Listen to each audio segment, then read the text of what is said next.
What do you say? Land use training.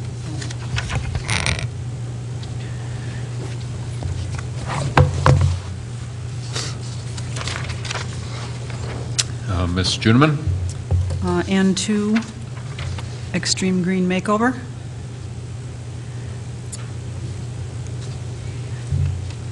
And 3 is the energy workshop, energy conservation workshop.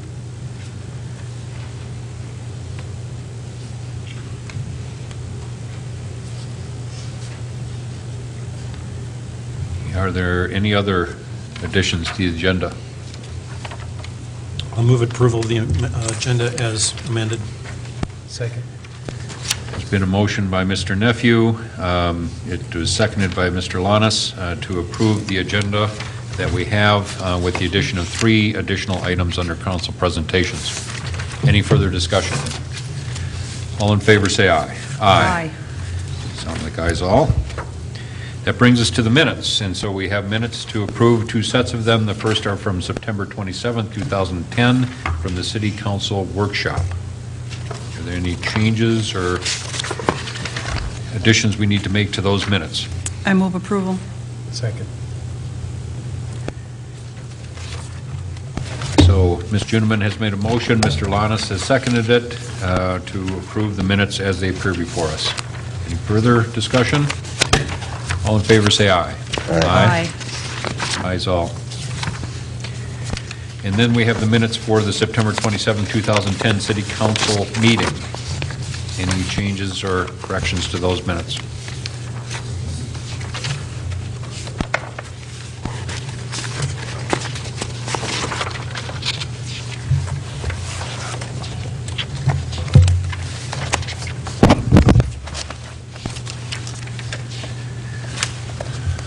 I would move approval.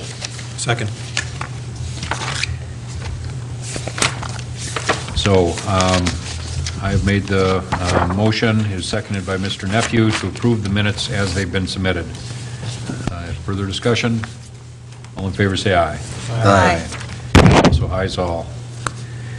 That moves us to the consent agenda. The consent agenda are items that the city considers to be routine and usually non-controversial, and so we have one motion to move all of the things on the consent agenda. We do allow the council members, if they wish to either highlight an item or ask a simple question, to do so without it being pulled from that motion.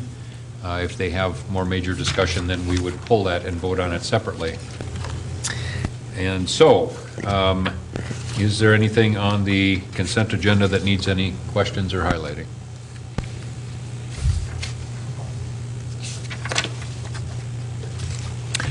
Kathy? I should probably just highlight very briefly the Safe and Sober Communities Grant. Anything else? Chief Tamalo, would you like to tell us a little bit more about the Safe and Sober Grant? Mayor, members of the council, the police department is requesting to enter into a grant agreement with the Office of Traffic Safety of the State of Minnesota Department of Public Safety.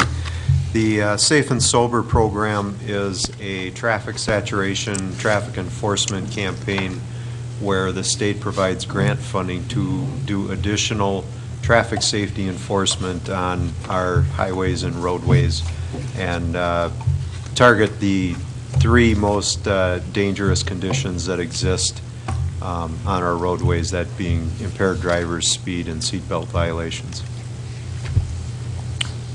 Thank you. You go. Mr. Nephew? I just thought on the Stillwater Road subject, since I know there had been some emails sent to the council by some residents about the status and what's been going on with that project, I wondered if we could ask Mr. All to give an update. Perhaps other residents had the same concerns. Would that be Mr. All or Mr. Thompson? Either one. I guess I get that luxury tonight. Mayor and Council, the Stillwater Road project, the change order tonight is some of the issues, deals with actually some of the issues that we have. Number one, probably the biggest complaint is it's simply taking longer. It really, we had hoped for it to be done about a month ago. I don't think I'm talking out of school by saying we didn't have any help from the contractor. It's been a difficult time. I do want to give kudos to both our consultant engineer and our staff who have been working double time trying to work with residents. Council, you'll recall that was a project that because it's funded with ARA, stimulus money, had to be moved quickly. It was a jobs creator, but what that did is it really created some issues where we had some items that needed to be resolved in the field. Well, Council, you recall we held a public hearing, and there were a number of people that did not grant us easements. And so as we started building the project, it's those retrofit issues, those resolved in the field, those, gee, I didn't think it was going to look like that, comments from people that literally have drug the issue out for a number of weeks. We are getting close to being done, but we've got a couple more weeks worth of work. The sod, jeepers, it's 75, 80 degrees the last few days. So the grass is still growing, but we certainly will make it right, get it done right. That's the biggest issue, but we recognize that there are frustrations with projects that go longer than normal. Heck, MnDOT even came back to us and then wanted us to add $60,000 worth of work that they needed, but they didn't have any money to pay for it. So that added a slight delay because we didn't agree to pay for that. So all in all, the project is going well. We recognize the frustrations. The change order that's on here is for just some of the retrofit items that we had to do just to make it fit and make it work best for the residents. So we're working on those details, and we certainly appreciate everybody's understanding, and we'll continue to work with them and make it right. Thanks. Mr. Mayor, I'll move approval of the consent agenda. Second.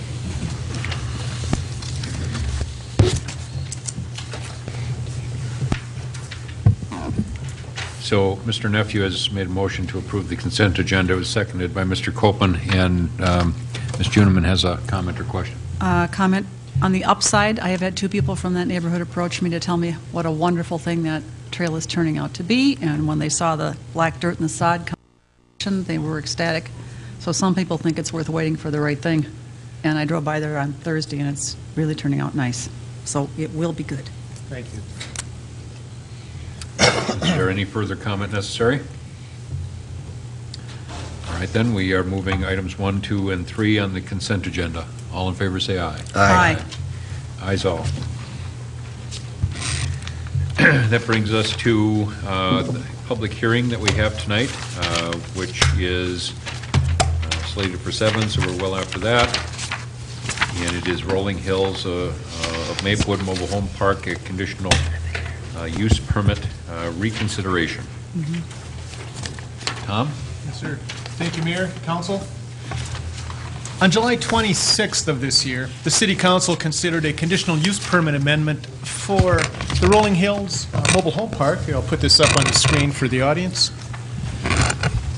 The main issue that evening was to consider whether or not the park owner should be allowed to move in used homes versus only new homes. Well, the council did approve that action, and along with that, took two lengthy motions, the one for the first edition of this development and the second edition, which had their own conditions of approval. They approved a combination of those two, kind of weeding out the conditions that really no longer applied, and formulated the current motion that was in the council's packet this evening. But as we went through the summer, the issues cropped up with Rolling Hills about restroom facilities in one of the shelters. And at the last review on September 13th of this year, the council moved that staff bring back all of the old conditions for review. Let's take a look at were any erroneously left out that should have remained in. So the report this evening includes the motions from the first edition and the second edition, which both were approved in the 80s, early 80s. And those that were the current motion, the current CUP, which was kind of put into a combined list of conditions in this past July. So with that said, staff did look through them all, and we feel that the motion that was offered in July that the council adopted to combine the conditions, taking out the early startup conditions, those that dealt with the early development of the project, of utility installation and such. Now that that's all concluded, staff had kind of just taken out everything that wasn't really operational for the center or of the complex. So there's really no new motion being offered to the council, just information given, and we're here to answer questions and see what you all think.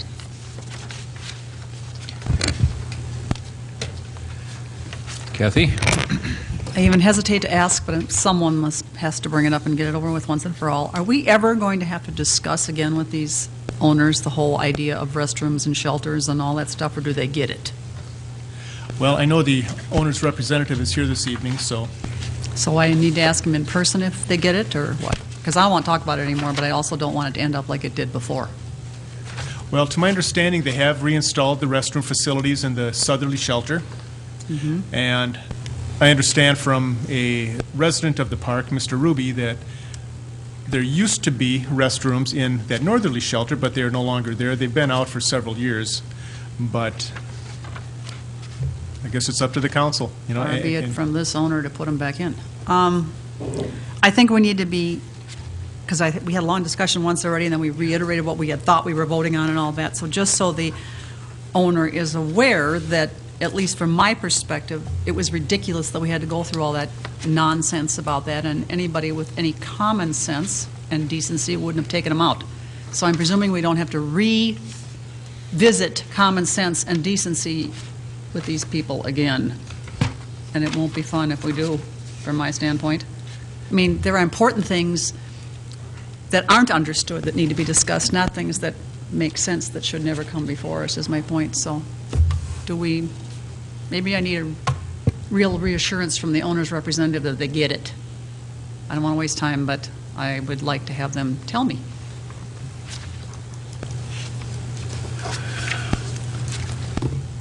Other comments by other council members? Mr. Nephew?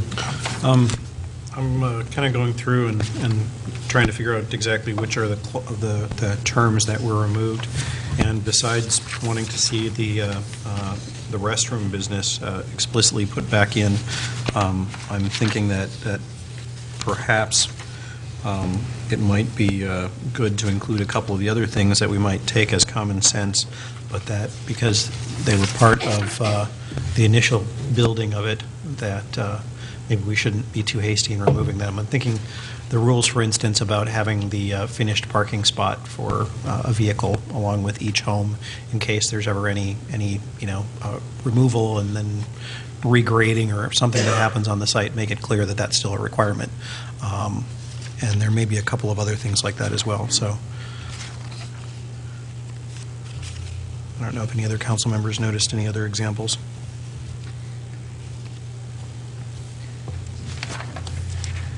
Well, if we were looking for things like that, it does in the initial one state that like all the utility runs should be underground. I don't think we carried that one forward that I see in the combined one. And so that's also, I guess, a common sense thing where all of a sudden they could start stringing them on poles, I guess, if they wanted to. Kathy? And I can't find it at the moment, but somewhere in here talks about the Director of Public Safety passing on the signage, as I recall, and that was brought up to us as a separate issue by some of the residents, and I just don't know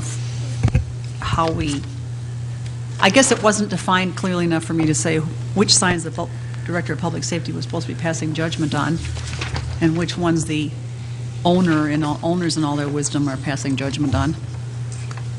So maybe we need a clarification. Because I do know there was some discussion about stop signs that apparently the ownership had no desire to talk about, so.